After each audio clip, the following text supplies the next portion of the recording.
السلام عليك يا سيدي يا رسول الله. Sahabat pecinta Buya Rezi Hashim, sebelum melihat video ini, yuk beristighfar, syahadat dan sholawat, lalu ditutup dengan Al-Fatihah.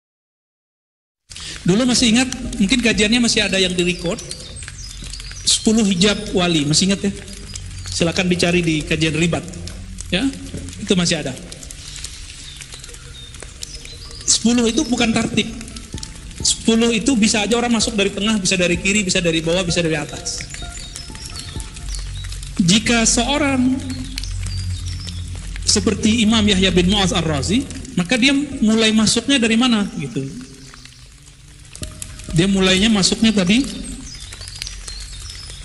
mulkil jamal, lalu mulkil bahjah, lalu mulkil balik ke bahjah dengan jamal dan selanjutnya. Tapi beliau mengatakannya, fi hadzal maqam yuskimul qaul. Kalau orang sudah sampai di makom ini, maka kata-kata akan keluh. Karena kata-kata nggak tepat. Maka Allah itu jika mau diperjalankan orang dari jamal ke jalal, kibriya, haibah, terus malikul mulk dan fardaniyah. Jadi kalau nyampe di fardaniyah teman-teman, ini agak sedikit berbahaya. Nyampe di fardaniyah. Fardaniyah itu artinya keesaan, ketunggalan. Orang kalau sampai ke ketunggalan, tapi akalnya nggak Allah jaga, yang terjadi seperti Halaj dan Syekh Siti Jenar. Maka muncullah fardan, itu kan artinya apa? Itu ketunggalan. Di saat itu seorang hamba tidak memandang dirinya. Saat itu yang terlihat cuma Allah. Maka si hamba ngomong anallah. Bahaya nggak? Bahaya ya? Kenapa? Akalnya nggak dibalikin saat itu. Ini yang disebut sakr. Dia mabuk dalam wahdaniyatullah, keesaan Allah. Dia masih hamba nggak? Masih. Tapi dia merasa diperjalankan ke sana. Tapi dia tetap hamba. Inilah teguran Ibnu Arabi mengatakan, al-abdu abdun war-rabbu rabbun. Hamba ya hamba, Tuhan ya Tuhan, Allah ya Allah. Walaupun sudah begitu, Syekh Siti Jenar Halaj jadi Allah enggak? Enggak. Tetap tidak menjadi hamba Allah ya. Itu sebabnya secara al-adab al-Muhammadi, Syekh Siti Jenar Halaj itu kena. Apa buktinya? Di zaman hidupnya mereka sudah diadili. Apalagi di alam barzah. Ada pengadilan loh di alam barzah. Ditanyain tuh, kenapa ente ngomong anallah, aku Allah gitu. Kenapa dia ngomong begitu? Nanti dia bisa jawab. Jawaban dia nanti akan diselesaikan. Karena mereka berbicara sesuai dengan mahkom yang Allah berikan. Sedangkan orang-orang nyeleneh sekarang ngomongnya asal-asalan. Ya, zat aku, zat Allah. Itu dia lagi sadar ngomong begitu, nggak boleh.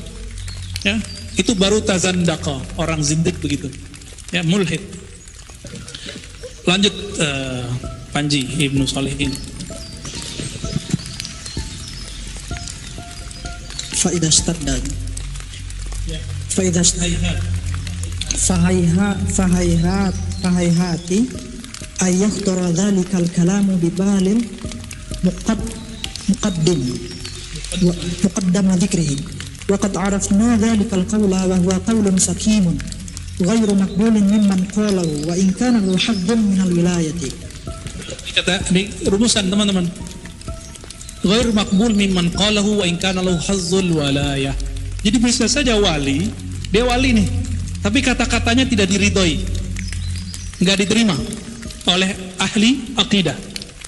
Itulah kasusnya Syekh Siti Jenar. Antum coba lihat, yang mengadili Syekh Siti Jenar wali juga bukan? Siapa walinya? Sunan cuma Sunan Kalijaga yang bisa. Yang bisa mengimbangi beliau cuma Sunan Kalijaga. Ya, itu Sunan wali tapi dari Indonesia. Nah, ini uniknya. Ya, orang Tuban ya. Tapi kuburannya di Demak ya. Walau alam saya nggak tahu mana yang asli ya, karena kuburan ini banyak sekali. Jadi wali ngomong, bisa nggak diterima, ghair makbul. Ini contohnya. Ini bukti bahwa akidah Ahlussunnah dalam bab kewalian sangat moderat. Jadi wali ini walaupun rohaninya wali, tapi kata-kata dia belum tentu dari bab kewaliannya. Ataupun dari bab kewalian, dia lagi mabuk dalam bab itu. Ya, apa istilahnya, manunggaling kawula Gusti, kan dari kata fardan itu. Terjemahan fardaniyah ini. Terjemahan dari itu, ya. Lanjut, wa ajmal